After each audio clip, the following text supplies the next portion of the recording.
পড়াশোনাটা ভালো করে কর, দেখছিস তো কাজের এই অবস্থা, আমার এখানে কোনো কাজ করবো নাই, কারোর হাতে কোনো টাকা পয়সা নেই, ঠিক আছে?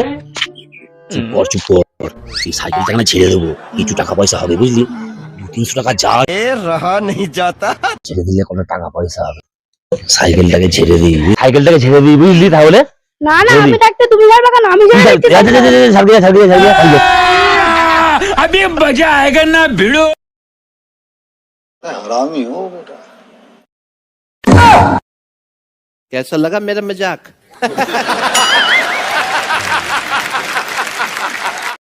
বাবা আমার সাইকেল যারা হয়ে গেছে, বাড়ির লোককে ডাকো, পয়সা করি নাও, এ বাড়ির দিকে চলো। তুই বললাম সাইকেল ছাড়তে, সাইকেল ছেলে मारो हमको जिंदा मत छोड़ो सालो। हमको জানুয়ার বললাম সাইকেলটা ছেড়ে কিছু পয়সা হবে, কিছু খাওয়া দাওয়া করবো, বদমাইশ ছেলে কাপড় দিয়ে